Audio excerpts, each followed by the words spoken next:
لنا بألسنتنا يفقهوا أقوالنا أما بعد. Alhamdulillah, puji dan syukur kita sama-sama rafakkan kepada Allah Subhanahu wa taala pada malam yang penuh dengan kebaikan Allah. Kita semua diberikan kesempatan peluang dalam suasana ketaatan mengimarahkan rumah Allah. Mudah-mudahan Allah terima segala amal ibadah kita pada malam ini, dan mudah-mudahan menjadi asbab kita semua diangkat menjadi hamba yang benar-benar beriman kepada Allah Subhanahu wa ta'ala. Amin ya rabbal alamin. Pertamanya mohon maaf atas kelewatan. Tak ada kenderaan. Staf saya guna kereta saya tadi dekat Ceras. Jadi berlaku kesesatan, jadi menunggu mereka lah. Tu yang sampai dekat rumah saya, dekat rumah mak ayah saya 7.30 tadi. 7.30 kat Ceras. Bayangkanlah saya becuk macam mana. Jadi ala kulli hal, terima kasih atas kesetiaan puan-puan, ibu ayah semua melapangkan masa untuk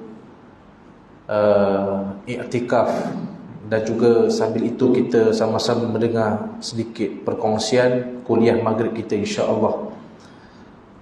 Teringat satu kisah ataupun dalam sebuah hadis Nabi, datang seorang sahabat jumpa kepada Rasulullah, "Ya Rasulullah, aku ni kan tak banyak solatnya, tak banyak puasanya, tak banyak baca Qurannya, kurang berzikir.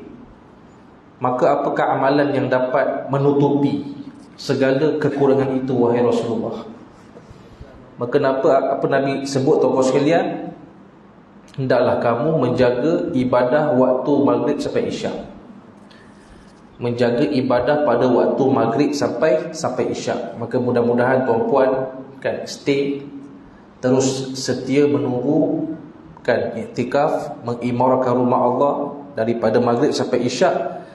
Allah Subhanahu wa taala menutupi segala kelumpuhan kita dalam solat kita, Quran kita, zikir kita, munajat kita kepada Allah Subhanahu wa taala. Amin ya rabbal alamin. Jadi tak sempatlah saya nak singgah ke rumah untuk ambil kitab. Maka saya masih lagi tak lari topik. Kita dah masuk bab yang kedua. Saya mestilah muslim dari sudut ibadah. Yang pertama dalam konteks khusyuk. Yang kedua, saya mestilah muslim dari sudut ibadah dalam perkara apa, tuan-tuan sekalian? Mesti buat ibadah itu semata-mata kerana Allah Subhanahu wa taala, buang selain daripada Allah Subhanahu wa taala. Sebab tu kata para ulama, dalam hidup ini satu-satunya cara kita boleh mentakzimkan Allah, tak ada cara lain. Apa dia? Dengan memperkecilkan dunia. Dia bukan cara kita nak besarkan Allah Ta'ala tu apa dia? Dengan kita berzikir, baca Quran, kan, kita sembahyang semata-mata. Tak, dia tak cukup. Sifat membesarkan Allah Subhanahu wa taala, cara yang paling betul, cara yang paling benar apa dia? Mesti kecilkan dunia. Dia tak boleh besarkan dua-dua. Mustahil. Kan mustahil. Sebab sifat manusia lemah. Dia sama ada dunia ataupun Allah Ta'ala. Kita tak mampu nak pikul kedua-duanya. Maka itu kaedah yang diajarkan oleh para ulama kita. Pada kalimah la haula wal kalimah la ilaha illallah. Sebab tu tuan-puan muslimin muslimat yang dirahmati Allah Subhanahu wa taala sekalian, bila mana kita bicarakan tentang muhasabah kehidupan, saya petik dalam satu firman Allah Subhanahu wa taala dalam suratul Kahfi. Suratul Kahfi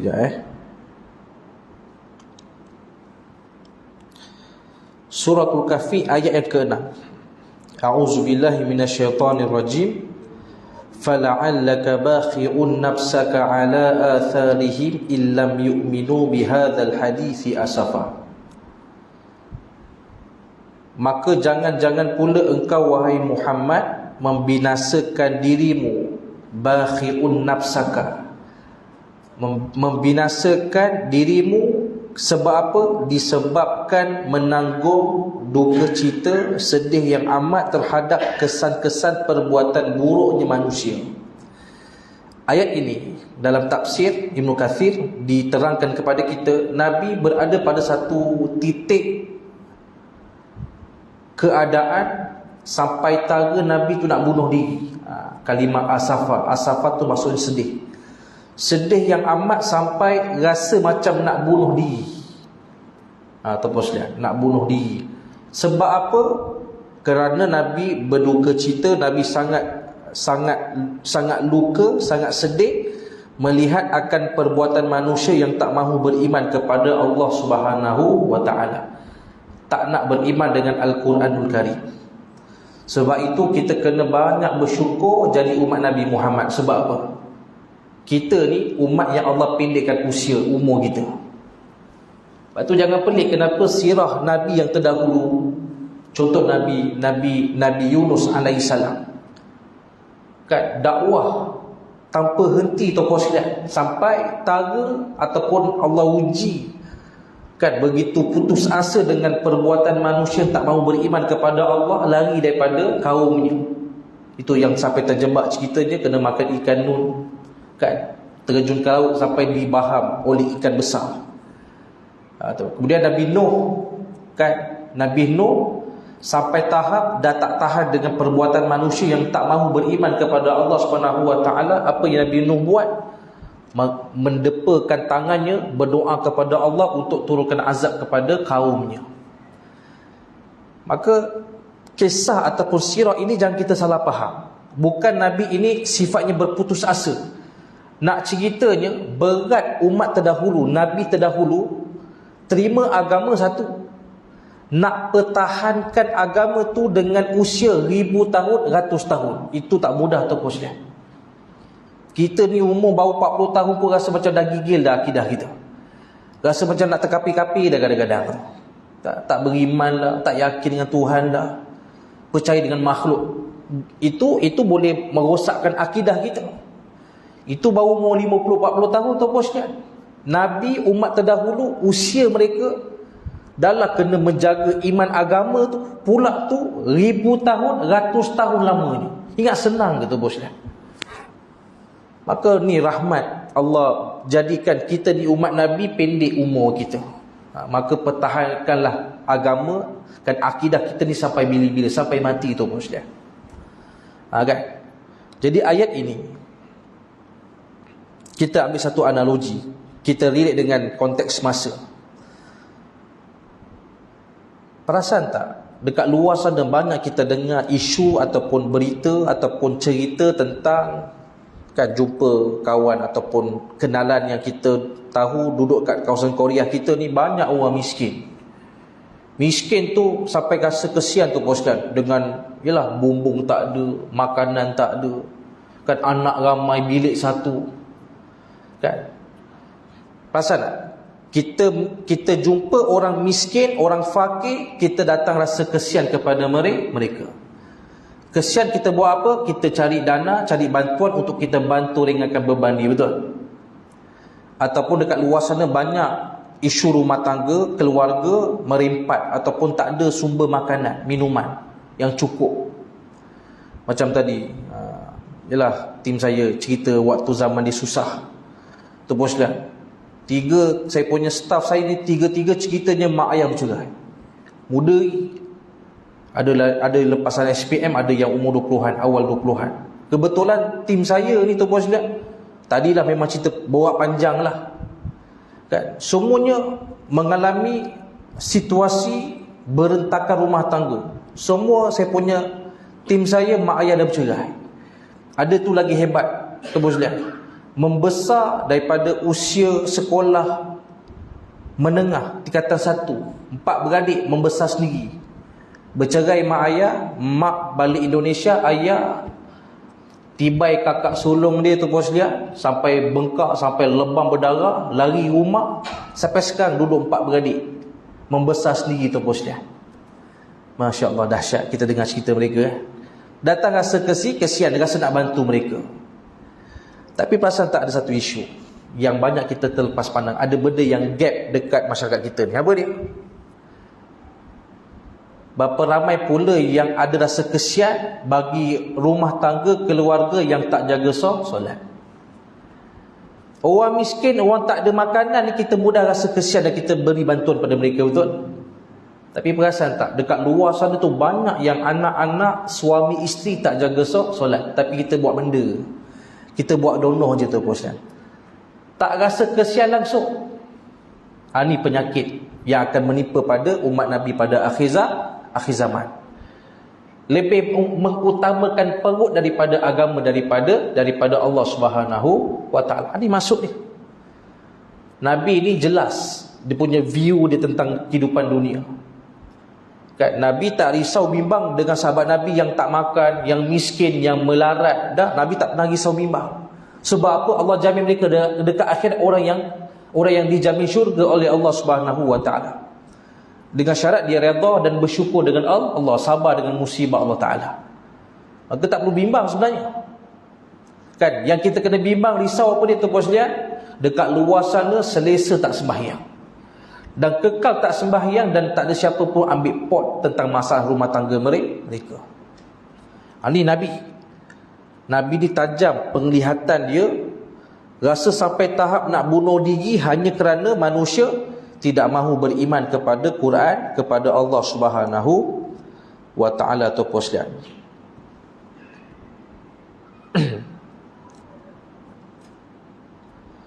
Sebab itu dalam kita nak memahami hakikat kehidupan, kita kena faham satu perkara, bahawasanya kehidupan ini merupakan suatu perjalanan pengembaraan untuk buat kebaikan, bukan kebendaan. Kehidupan merupakan suatu perjalanan untuk buat kebaikan, bukan kebendaan. Sebab tu kita kena faham, kebaikan tak boleh dipasangkan dengan benda. Rosak manusia. Sebab tu berlaku zaman sekarang, orang memandang seseorang itu mulia pada sifat benda. Siapa yang banyak bagi benda, siapa yang banyak benda, dia mulia. Habis. Dasar kebaikan diukur pada nilai kebendaan. Rosak manusia. Tu boskan. Rosak manusia. Maka manusia semakin tidak berlaku adil sesama kita. Sebab apa? Kebaikan nisbah kepada benda. Sebab tu bagus kita mengambil ibrah peristiwa Siti Hajar alaihassalam. Daripada hamba, Allah naikkan maqam dia. 3, Allah muliakan Siti Hajar. Apa dia? Yang pertama, daripada hamba menjadi isteri kepada Rasul yang mulia, Nabi Ibrahim alaihissalam. 1. Yang kedua, kata para ulama, topos sekalian, kenapa Siti Hajar ini Allah muliakan dia? Ulang-alik. Apa tujuannya? Nak menzahirkan keimanannya kepada Allah. Bukan ulang-aliknya Siti Hajar itu untuk mencapai sifat benda. Maka bila mana Siti Hajar ulang-alik semata-mata untuk kebaikan orang lain, itu anaknya Nabi Ismail alaihissalam, betul? Maka Allah mengiktiraf perbuatan Siti Hajar, maka diangkat perbuatan itu menjadi syariat kepada umat Nabi akhir zaman. Itulah namanya ibadah sa'i. Allah terima tu bosnya. Lepas tu kita kena faham kebaikan, apa prinsip yang paling utama? 2. Pertama, mesti terasnya itu sempurna imannya kepada Allah Ta'ala. Bayangkan satu tempat yang tak ada benda, tak ada manusia, tak ada apa-apa, ulang-alik. Sebab apa ulang-alik? Yakinnya kepada Allah yang sifatnya sentiasa ada untuk membantu para hambanya. Ini prinsip kebaikan. Kebaikan tertegak dengan iman yang sempurna. Kita macam mana tu bos dan? Ulang-alik pergi kerja. Kebaikan ke ataupun benda? Benda tu disebah gajilah. Maka hati-hati. Siapa yang hidup di dunia, berniaga, bekerja, sifatnya ulang-alik, tujuannya benda, apa yang akan berlaku nanti? Allah akan hilangkan sifat benda tu. Apa contohnya? Gaji 8,000, 5,000, 3,000 tapi tak pernah cukup. Itu tanda Allah hilangkan benda. Sebab apa? Ulang-alik dalam kehidupan ini bukan tujuannya kebaikan tapi kebendaan. Maka kena ubah kita punya mentaliti. Orang beriman pergi kerja semata-mata nak bagi manfaat kepada manusia. Sebab apa? Agama ajar kita macam tu, tuan-tuan sekalian. Orang yang sempurna iman, yakin rezeki depan mata, maka jangan pening kepala. Kan dia 4. Apa? Hidup, mati, jodoh, rezeki adalah hak mutlak Allah. Jangan pening kepala. Allah yang siap siaga untuk semua hamba-hambanya. Melainkan kita dah lari tujuan hidup kita di atas muka bumi Allah. Apa dia tujuan dia? Semata-mata ulang-alik berniaga kerja untuk cari benda, untuk dapatkan benda. Itu yang hidup kita benda kita, tuan-tuan sekalian. Satu, kebaikan tertegak dengan prinsip yang kedua. Apa dia? Jangan pernah merungut. Itulah yang ditunjukkan sikap sifat tauladan yang baik daripada Siti Hajar alaihassalam. Apa dia? Tak merungut. Suami tak ada, rumah tak ada, betul? Makanan tak ada, minuman tak ada, dibiarkan macam tu je, tuan-tuan sekalian. Merungut ke? Sebab apa tak merungut? Sempurna tawakalnya, yakinnya kepada Allah Subhanahu wa taala. Maka perbuatan Siti Hajar untuk kebaikan, bukan setakat anaknya menjadi asbab kebaikan kepada semua umat Nabi Muhammad pada akhir zaman. Hanya menjaga 2 prinsip tadi tu. Apa dia? Kebaikan tertegak dengan iman yang sempurna, yakin dengan rezeki Allah Subhanahu wa taala. Yang kedua, jangan pernah merungut dalam kehidupan kita, tuan-tuan sekalian. Abang ni saya penat tu tak. Saya hari-hari basuh baju, hari-hari kemas rumah. Macam biasa dengan dialog ni. Itu dialog isteri. Jangan pernah rungut. Dahlah hilang kebaikan, hilang pahala terus, tuan-tuan sekalian. Suami pun apa tak apa, bukan lebih kurang juga pun. Abang ulang-alik kerja, selama ni abang pergi kerja, balik kerja. Awak buat apa? Oh, perangai. Pun sama, ulang-alik pergi kerja, Allah pandang hilang kebaikan, hilang pahala di sisi tu Tuhan. Habuk macam tu, tuan-tuan sekalian. Maka yang tinggal apa dia? Bebanan. Ini 2. Maka jelas, baik bukan dipasangkan dengan benda. Ada benda baru boleh buat baik. Siapa ajar? Dah. Bukan begitu. Agama tak ajar macam tu. Agama ajar nak menegakkan kebaikan 2. Mesti iman sempurna. Kan maksudnya apa? Buat apa-apa kerana pahala, kerana syurga, kerana nak mendapatkan redha Allah Subhanahu wa taala. Maka tertegak kebaikan walaupun tak ada benda.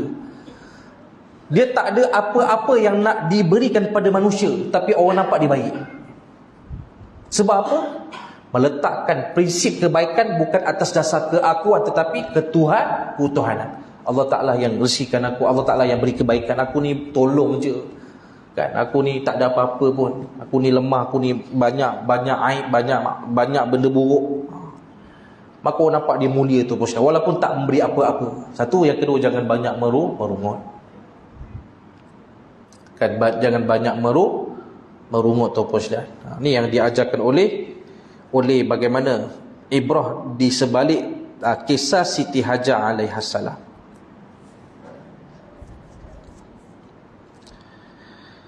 Sebab itu dalam hadis yang lain juga Nabi menyebut hampir semua umatku akan menimpa 3 penyakit pada akhir zaman. Nabi sebut hampir semua umatku akan menimpa pada mereka 3 penyakit pada akhir zaman. Apa dia? Yang pertama, sangka buruk.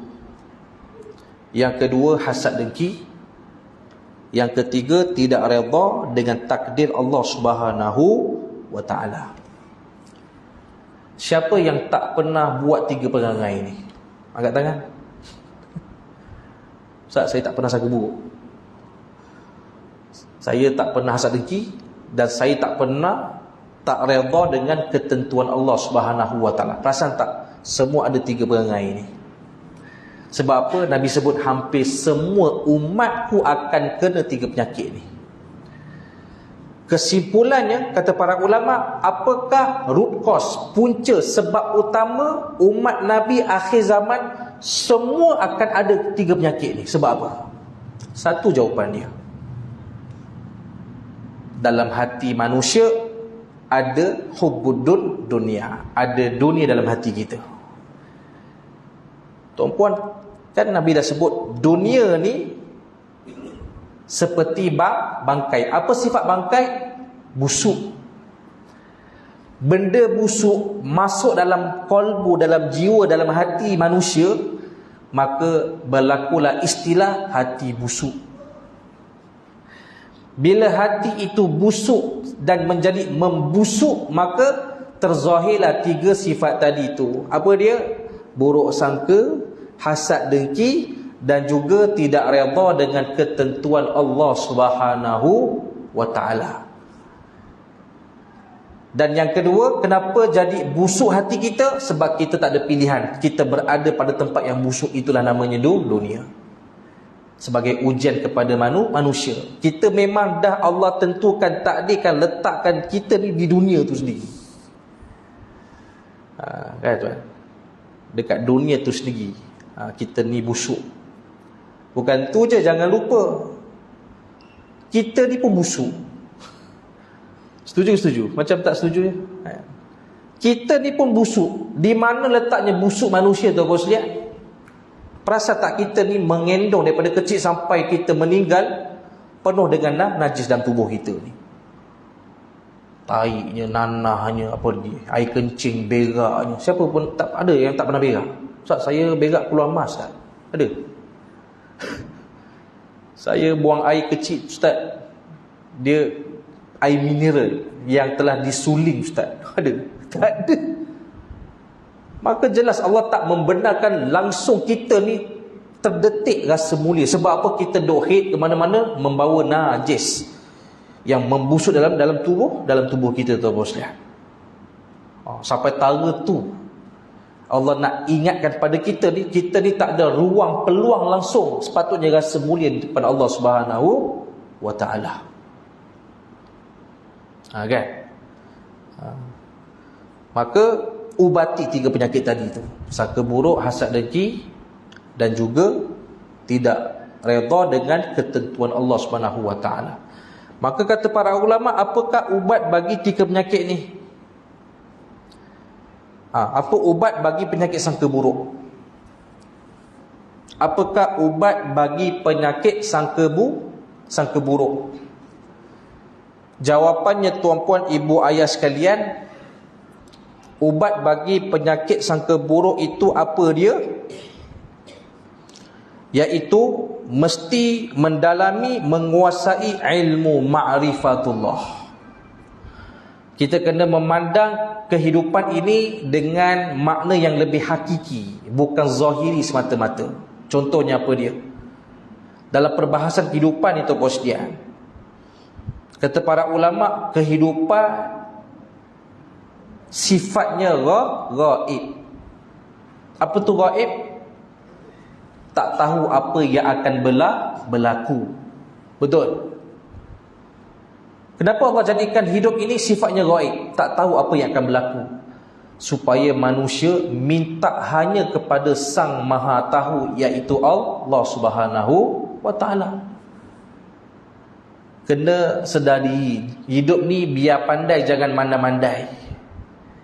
Macam mana cara nak hidup orang yang pandai? Belajar, rujuk orang yang alim. Kan? Fas'alu ahla dzikr in kuntum la ta'lamun. Bertanyalah kepada orang yang alim, orang yang pakar, orang yang mahir dalam sesuatu bidang, jika kamu tidak mengetahui. Tapi zaman sekarang tak macam tu, bos lihat. Zaman sekarang kita menjadi umat yang mandai-mandai.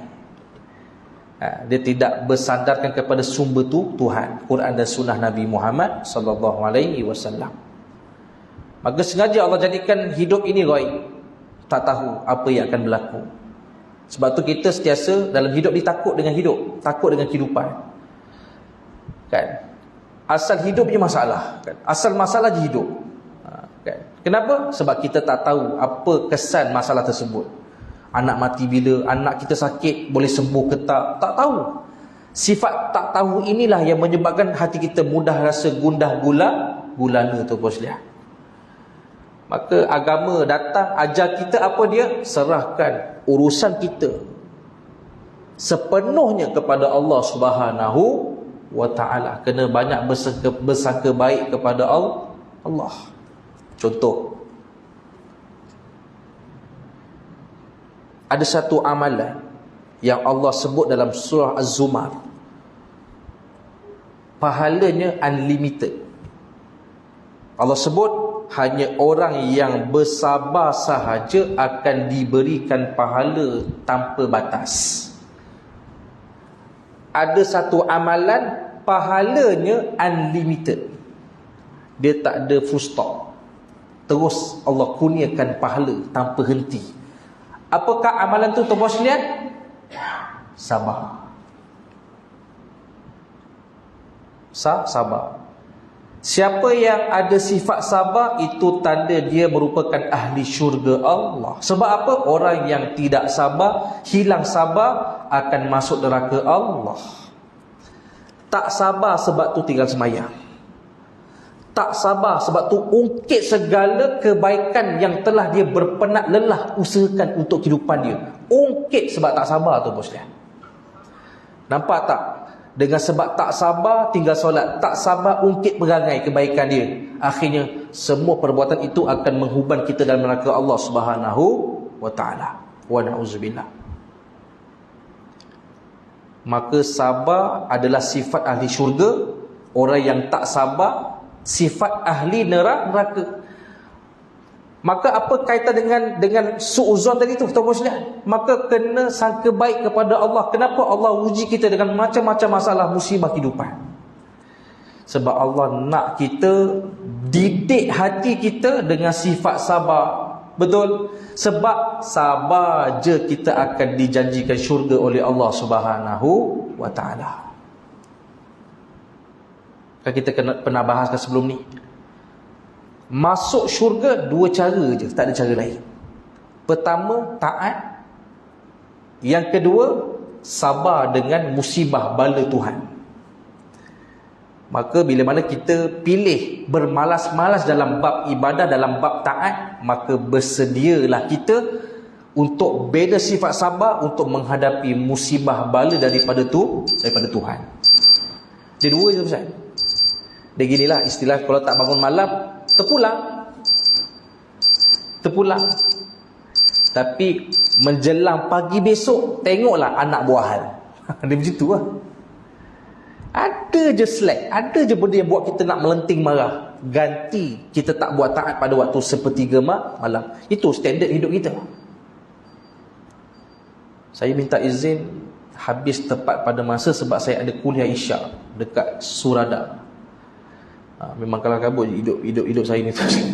Minta izin dekat Surada. Surada kat mana? Bangi. Dekat Bangi. Kuliah Isyak, ada program.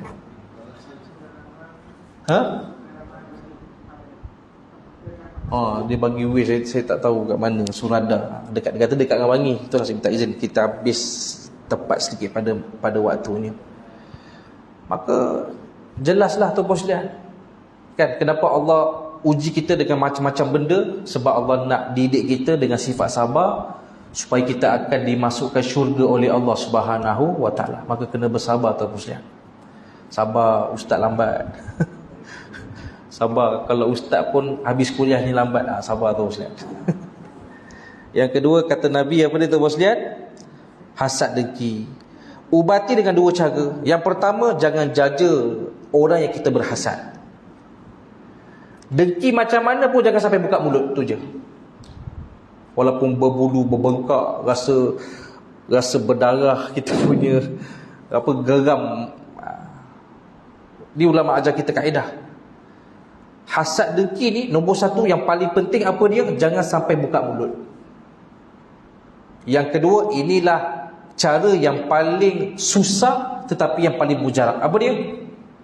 Mendoakan, digandakan kebaikan pada orang yang kita hasad. Contoh anak pandai, jumpa dia, kak, tahniah kak, anak akak dapat straight A, mudah-mudahan anak akak ni Allah gandakan lagi kepandaian dia untuk misi yang akan datang. Padahal ya Allah, tolong saya bang, lemah dah. Memang tu ulama kita ajar.